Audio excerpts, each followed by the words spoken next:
How did you evaluate some of the red zone possessions on film on Saturday? Yeah, I mean, in no particular order. I think on one of them we got a false start on a 1st and 10. So that put us back at 1st and 15. We weren't able to overcome it on another possession. I think we got a illegal block in the back. I think we would have been 1st and 10 on the 14. We ended up going back 10 yards. There were certainly a couple calls. I thought I was probably a little bit too aggressive, not patient enough, tried to throw the ball down the field, and we didn't hit them. They weren't timely calls. And then at the end of the half, those are situations that are, I thought we did a good job. We drove the ball down the field and were able to get 3 points. We'd love to score touchdowns in that situation, but the other two were a little bit more disappointing just because we had some momentum. We were driving the football, and we went backwards, and it was a combination of things. Some calls that I didn't like, on my end that I need to be better. Like I said, I thought I was probably a little bit too aggressive in a couple of those situations, and we didn't connect on them, or the coverage wasn't what we were looking for. So I take responsibility for that. And then the penalties, you can't have that. So there's no doubt we settled for too many field goals Saturday. And we really, we've had opportunities in the first 4 ball games to score more points than what we have. And we got to capitalize on those opportunities. So we didn't do a good enough job of that on Saturday, despite a lot of positives. We don't want to be kicking as many field goals as we did. Nick, I wanted to, Beaver Stadium can be pretty darn loud. I wanted to talk to you a little bit about audibles, but first I had a question for you. On October 18th, 2008, you played a game at Beaver Stadium, and Sure you were did. 3 for 9 passing for 5 yards. I was wanting to know how you passed for 5 yards in a game before we get to the audibles. Yeah, that's a good question, Tom. I don't remember that day at all. I do remember my dad's the youngest of 12. My mom's one of 5. There was a big family wedding that was going on that day. Obviously, I wasn't attending, and so it was a nationally televised game. I came in off the bench. I didn't start that game, and I got sacked for a safety, I think, by Jared Odrick. So my whole family was able to enjoy that while one of my cousins was getting married. So, it's a wonderful environment, and Penn State's fans and the atmosphere that they create, the history of the program, the quality of football that program has had for a long, long time, is a testament to all the players and coaches and people of that community. So, tough place to play, but an opportunity for our guys that I know that they're looking forward to. In regards to audibles and that noise and such, do you guys work a lot of extra on that this week in regards to getting that stuff in? And then I asked Mike earlier too, does he have the opportunity to audible himself, or does that always just come from you guys? There's always a balance there between, the play caller and the quarterback as far as changing plays. Mike has the freedom in certain situations to change the play when he sees something. The communication is always something that's very important in those types of environments, making sure that everyone's on the same page, everybody clearly gets the communication, whatever level it is, whether it's from the sideline or between players, between linemen, whatever it may be. And I think that's what those environments, they challenge you with, that is with your communication. We'll certainly pump crowd noise in. It'll be nothing like what they'll experience on Saturday. It doesn't matter how loud Mitch gets the speakers. The one thing that's been a benefit, at least for this group, is we played in the opener, which was a packed house and a very loud environment. But certainly we expect it to be rocking on Saturday night, and that'll be a challenge. Our kids have to do a good job of communicating clearly, confidently, so that we're all on the same page, so we can give ourselves the best opportunity to move the ball and score points. But that certainly is a challenge, always is. We do our best to try to prepare the kids. We have some veteran guys that have played in different environments, but we certainly expect Saturday to be very loud. Coach Allen talked about how he said he sits in on all the quarterback meetings, kind of, I think he said on Sundays, and he said that in particular after Cincinnati, kind of the emphasis of, or sort of the sturdiness, I guess, of his confidence in Mike came in part from listening to Mike talk through what he saw of his own performances, what he was thinking when he made certain decisions, certain mistakes, things like that, and I guess Coach Allen feeling like that was stuff that was correctable, I suppose, as much as anything else. Just when you went through that process with him after Iowa, certainly after Cincinnati, were there kind of little pins you could put in the board to say, this actually maybe it looks really bad on film, but there's progress here, there's steps here, I guess, that he's taking that are going to lead to something a little bit more like the performance we saw Saturday? Yeah, I think so. I think, I think one of the things that you try to do as a coach is to listen. Why did you do that? What was your thought process in that moment? What led you to that decision? We try to grade the decision, not necessarily the result. When you play quarterback, you're making decisions quickly, and you want them to be confident in that. And sometimes quarterbacks make good decisions, but the result doesn't work out the way you want it to. Other times they make bad decisions and they throw for touchdowns. That happens across the country. And so, we try to grade the decision. In order to find that out, you got to ask the player, why did you do that? What were you thinking there? What did you see? And that communication is ongoing on every play in practice, when you're watching film throughout the game. And as long as the recognition of a poor mistake or a poor decision, is very clear, I shouldn't have done that, or that wasn't a good decision, or this is what I saw, but now looking at it, I recognize that wasn't a good choice. That's the type of feedback you're looking for. Most of the time, the quarterbacks know when it was a bad decision. It's not, obviously in the moment, they weren't thinking that it was going to turn out the way that it did. But so I think those conversations have been great with Mike. We just try to work through that, and there was a lot of good decisions Saturday, and there were a few that we didn't like either, collectively, that, we recognize that we have to be better in those areas as well. So that goes each and every game. You're just hoping that the poor decisions don't, lead to turnovers and prevent you from winning. Because there's no quarterback that plays perfect. There's always a couple plays where you don't like the decision that they made. So I think those conversations are open.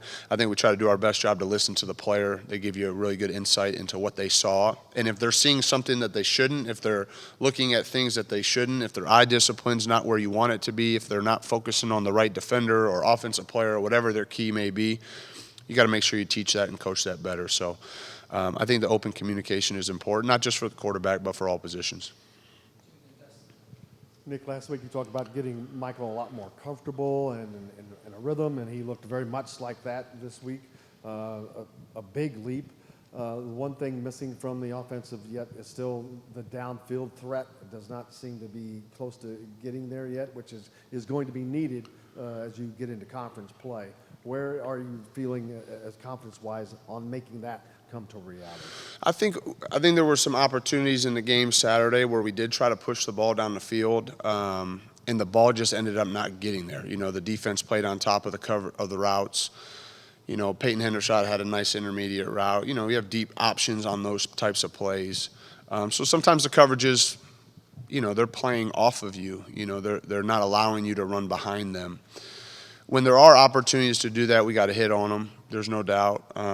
We had explosive plays in the game, but I think what you're referring to is the 40, 50, 60-yard or those types of things where the ball is thrown vertically down the field and we've come up with it. I think we missed Cam Buckley on a vertical on our sideline. That's going to happen. You got to keep throwing them. It's been a point of emphasis. I've seen progress in practice, and certainly those change, the outcomes of games when you're able to connect on those. So we'll continue to chop at it, continue to work at it, and try to get better. It's certainly an area that we put emphasis on and recognize we need to improve at. Obviously found out this morning that the DJ is going to be out for the year. One, how tough is it to see that for him, considering what he's put in, and who are sort of the next men up? How does the wide receiver room sort of change, and how you guys, not how you operate necessarily, but who are sort of the next guys that you need to step up in his absence? Yeah, I hate it for DJ. He's just been an awesome kid and a great addition to our team. I just hate it for him, and he was starting to really come into his own, really contribute and be the type of player that we know he's capable of becoming. And so for that to happen to him, our heart breaks for him. We're here to support him and love him. And he's got a phenomenal attitude. And we look for a full recovery for him. As far as replacing his production or his role, I think it's a group effort. Not just at the wideout position. I think other positions, tight ends, running backs, quarterbacks, line, everyone's got to just elevate their play, and find a way to, make up for some of the production that, we anticipated DJ to provide. And so certainly in that room, there's got to be guys that will have to learn multiple positions.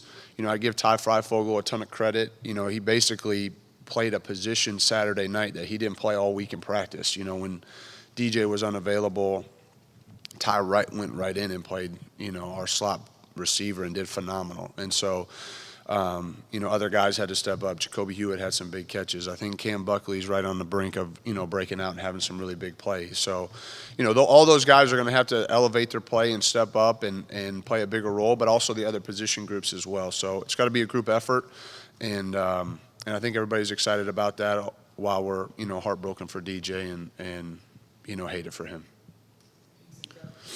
Penn State, I don't think, has given up more than 20 points in a game. Just what stands out about that defense to you? And yeah, I think the biggest thing, they're very aggressive, they're very fast and athletic and powerful, and so they have a good combination of everything. They have big, strong players up front. They have second and third level players that can run and cover and hit. And I think their defensive staff does a phenomenal job, and they're very aggressive. They're very multiple. They present a lot of challenges, so that's why they're very good each and every year. Certainly the talent of player that, they've recruited is excellent, but I think their coaches do an exceptional job as well. So it'll be a tremendous challenge for us in a very loud, environment. And so we're going to have to be on it. We're going to have to execute at a high level. And I think our guys are looking forward to that.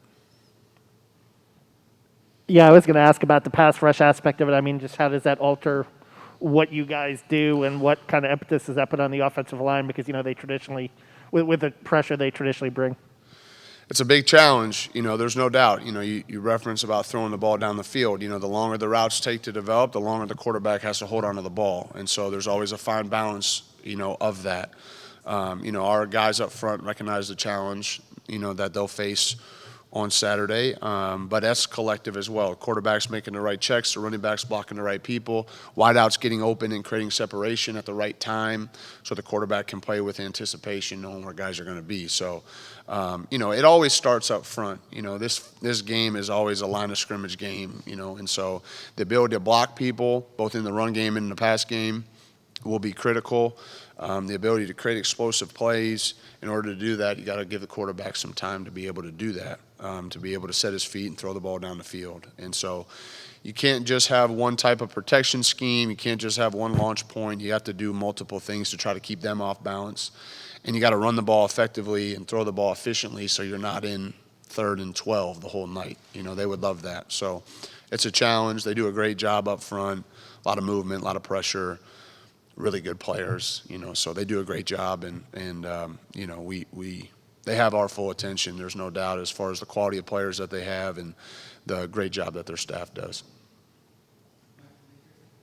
Yeah, Coach, curious if you had a sense going into the game if Mike would have so many attempts or if that was more game flow, and then I guess secondarily, if he's as good as he was on Saturday, is this a team that has the personnel to be more kind of pass to set up the run? Yeah, we had 90-plus snaps. That really hasn't been our formula.